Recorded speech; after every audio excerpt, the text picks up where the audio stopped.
Et si je vous disais que les molécules se comportaient un peu comme nous? Vous connaissez tous cet état où vous êtes bien, dans votre confort. Mais vous vivez dans un environnement et vous interagissez avec lui. Il y aura donc forcément dans votre journée un événement qui va provoquer en vous un changement d'humeur et qui va vous sortir de votre état de confort.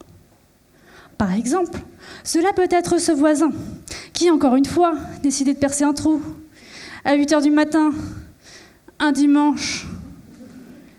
Eh bien, les molécules sont pareilles. Elles possèdent un état de confort dans lequel elles restent aussi longtemps qu'elles ne sont pas dérangées.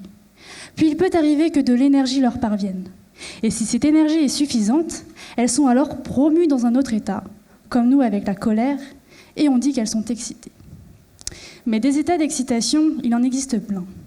Et notamment, toutes les molécules possèdent un état d'excitation particulier que l'on appelle un état triplé. Un état triplé, voyez-le comme de la colère, qui possède ses propres caractéristiques. Par exemple, les molécules qui m'intéressent ont plus de chances de participer à des réactions chimiques lorsqu'ils sont dans leur état triplé que lorsqu'elles sont dans leur état de confort. Ce sont donc des états qui sont importants en chimie, mais qui sont malheureusement assez méconnus. Et le but de ma thèse, pour combler ce manque d'informations, c'est d'étudier ces états triplés chez différentes molécules afin de comparer les différences et similitudes de ces espèces. Mais vous ne réagissez pas de la même façon selon si vous êtes seul ou entouré par d'autres personnes, n'est-ce pas? Eh bien, c'est pareil pour les molécules.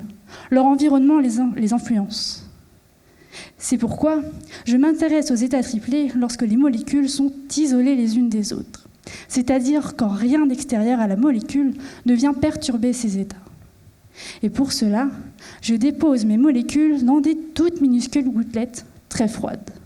J'enferme une molécule dans une gouttelette dans laquelle elle est libre de bouger et d'évoluer à sa guise, tout en étant isolée du reste du monde. Et avec un laser, dont je suis capable de contrôler l'énergie, je viens provoquer ma molécule. Je regarde si l'énergie que je lui donne est suffisante pour l'amener dans son état triplé, et je regarde comment elle se comporte une fois excitée. C'est comme si je vous enfermais vous tout seul dans une salle, et que derrière ma fenêtre, je m'amusais à vous faire subir les pires choses les plus énervantes du monde. Tout ça pour vous mettre en colère et regarder comment vous vous comportez. Alors, rassurez-vous, je ne tenterai pas l'expérience sur vous, mes molécules me suffisent amplement. Car c'est grâce à ce type d'études que l'on est capable de comprendre de plus en plus les mécanismes qui régissent le monde du tout petit.